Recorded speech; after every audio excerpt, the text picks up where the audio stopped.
Okay, we're recording now. Thomas, would you like to start from the beginning? Am I? Yes, Thomas, you're safe. Now, can you start from the beginning so that we may try to understand the events that happened? Okay. My daughter Jessica, she'd been outside playing at a friend's house, and we only lived up the street. No, they actually only lived up the street. I'm sorry. It started to get dark out, and I had called her friend's parents that she needed to get home. They told me that she left over a half hour ago. Well, they're only a 5-minute walk away, so Is this where you left the house looking for her? Yes.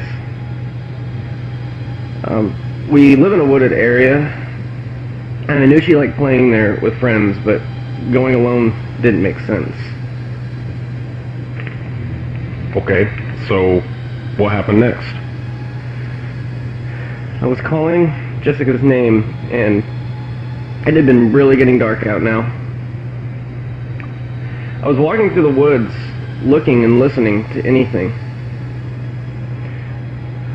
I remember suddenly feeling sick, like nauseous in the stomach, like I wanted to throw up. I started getting ringing in my ears. Then Thomas? That thing! That nightmare!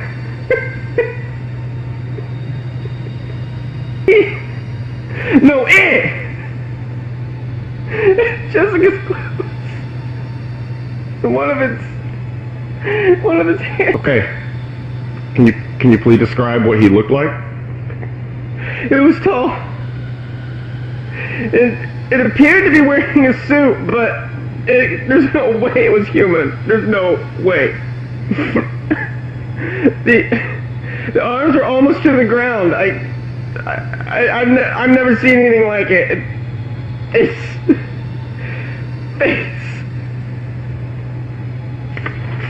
okay, Thomas.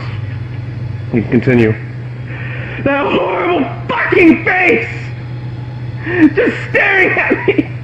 But no, there was no face. There was no eyes. What did I say? Thomas, please calm your... No! I fucking saw you, son of a bitch! It took my Jessica! It's now coming for me! I can't sleep! I can't live! You don't know! You don't know! Oh God! Oh God! Thomas, calm down! Ah! It's right there! Mr. Kane, toss it.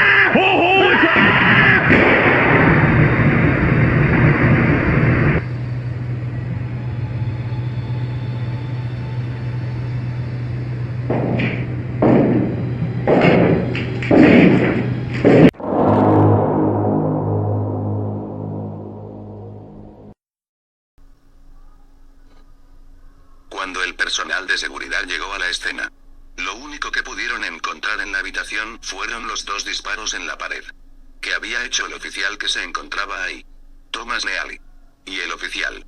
Desaparecieron misteriosamente esa misma noche de 1989 y nunca se les ha vuelto a ver.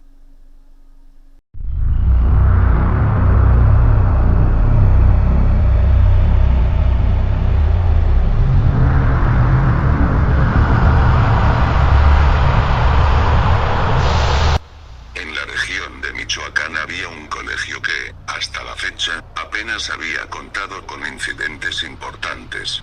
Sin embargo, todo cambió con la llegada a aquel colegio de una pareja de hermanos. Pero nadie se percató con suficiente prontitud de lo que allí estaba sucediendo. Una mañana de martes, el profesor de física Julián decidió llevarse a clase una grabadora con la que poder escuchar diferentes ruidos que no podían ser escuchados por el oído humano por encontrarse en otras frecuencias. La grabadora fue puesta en marcha para comprobar qué registraba. En un principio, fue una clase normal. Sin embargo, ruidos extraños pudieron ser escuchados por los alumnos. Desde una clase que permanecía cerrada al final de un largo pasillo de aquel colegio. Como los alumnos alumnos estaban francamente asustados de aquellos ruidos. El profesor Julián decidió acercarse a aquella aula para comprobar qué estaba pasando en el lugar, pero no volvió a regresar. Pasados unos minutos, los alumnos de Julián acudieron a la sala de reunión de los profesores para solicitarles ayuda, puesto que su profesor no regresaba a clase. Acto seguido, otro grupo de profesores fue en busca de Julián a la clase, pero solamente encontraron las llaves puestas en la puerta que conducía al salón vacío. Nadie más volvió a saber de aquel profesor, pero cuando se escucharon las grabaciones de aquella vieja grabadora que él mismo llevó, pudo comprenderse a la perfección que su voz estaba registrada y pedía auxilio. Desde el día de hoy, pasados más de 25 años de aquel incidente bien lejano, ni los alumnos de aquella promoción, ni tampoco los profesores que eran compañeros de Julián, quieren oír hablar de ese colegio, porque piensan que en él se encuentran presencias con intenciones malévolas. Y es que, aunque se ha intentado grabar un documental en el que muestran al mundo ese viejo colegio, ahora abandonado, la gente afirma escuchar voces y todo tipo de ruidos realmente extraños en su interior. Si algún día te encuentras por Michoacán, caminando por sus calles, y te encuentras con este viejo colegio abandonado, hazte el favor de no entrar en él para curiosear, aunque escuches voces que te llaman.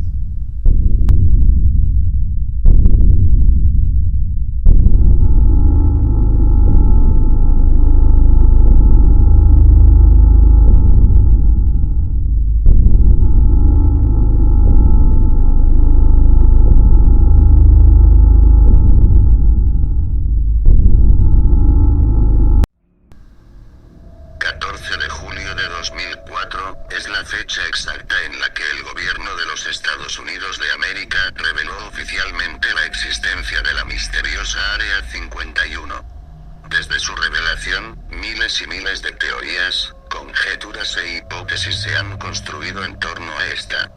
El intenso secretismo que rodea a la base y el hecho de que su objetivo principal es indeterminado han contribuido a suscitarlas. Así, se ha especulado con contactos con seres extraterrestres, desarrollo de armas de destrucción masiva y horribles experimentos con seres humanos. El Área 51 es uno de los temas que más teorías de conspiración inspiran en todo el mundo.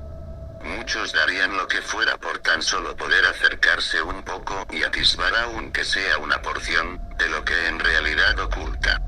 Una de las muchas historias que circulan sobre lo que ocurre dentro del Área 51 es el que es considerado el experimento humano más extremo de la historia, el Proyecto Abigail. Esta historia fue filtrada por un antiguo empleado de limpieza que trabajó en el lugar en cuestión, el cual accedió a revelar esta historia a costa de su propia vida, porque se veía incapaz de seguir llevando la pesada carga de guardar este secreto. Todo comienza en 1945. En esta época, el Área 51 operaba bajo el nombre de Campo Auxiliar de la Fuerza Aérea de Indian Springs. La Segunda Guerra Mundial acababa de terminar con una victoria aliada. Sin la titánica alianza entre Reino Unido, la Unión Soviética y los Estados Unidos, los nazis hubieran alcanzado sus planes de dominación y cumplido sus objetivos genocidas.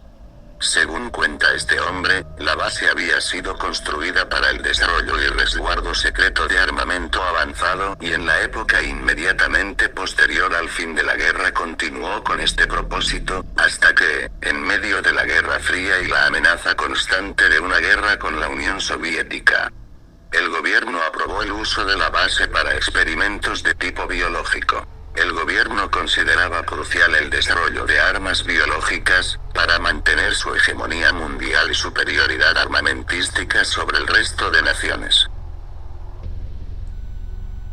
Fue así como uno de los científicos más importantes y mejor reputados del lugar, Albert Western, decidió iniciar un proyecto que tenía como objetivo principal crear un supersoldado. Una especie de Capitán América, extremadamente fuerte y robusto, cuyas heridas sanasen rápido y pudiese soportar fatiga extrema, duras condiciones y larguísimos periodos sin comer o beber. Por desgracia, los procedimientos para llevar a cabo tan alocada visión no estaban claros. Por lo que nadie estaba dispuesto a ofrecerse como conejillo de indias para un proyecto cuya metodología no estaba definida, y recibir en su cuerpo quién sabe cuántas y qué clase de sustancias y mutilaciones con el fin de que Western cumpliera su sueño, era casi un suicidio. Adicional a esto, la persona en la que se llevarían a cabo los experimentos debía ser alguien de completa confianza. Es decir, alguien sin amigos o familia que fuese capaz o tuviese intención de denunciar el proyecto públicamente y demandar a la base o al gobierno de los Estados Unidos. La primera opción eran desahuciados, vagabundos o presos. Pero Western necesitaba a un individuo completamente sano, con excelente condición física y moral. Así, después de mucho meditarlo, Western tomó una decisión. La persona indicada para recibir aquel experimento era su propia hija, Abigail Western, una joven universitaria que estudiaba para seguir los pasos de su padre, y quizá algún día convertirse en una científica al servicio del Área 51. Como él. Western amaba a su hija, pero era un hombre obstinado que perseguía incansablemente sus objetivos. Esto incluía ser capaz de someter a su hija a un experimento riesgoso cuyo éxito era incierto. De manera que así se hizo.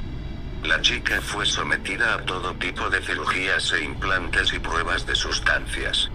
Fue mutilada, drogada y expuesta a torturas. Nadie veía cómo todas aquellas vejaciones iban a servir para desarrollar el supuesto supersoldado que Western pretendía. Pero los cambios comenzaron a notarse después de un tiempo. La apariencia de Abigail había cambiado de forma drástica. Sus huesos habían crecido de manera descomunal, pero la piel se había estirado muchísimo también. De manera que se veía arrugada sobre sus alargados miembros. Los dientes también le estaban creciendo de manera gigantesca y cada vez su comportamiento era más animalesco y menos racional. Varios colegas del científico le pedían encarecidamente que detuviera el proyecto Abigail.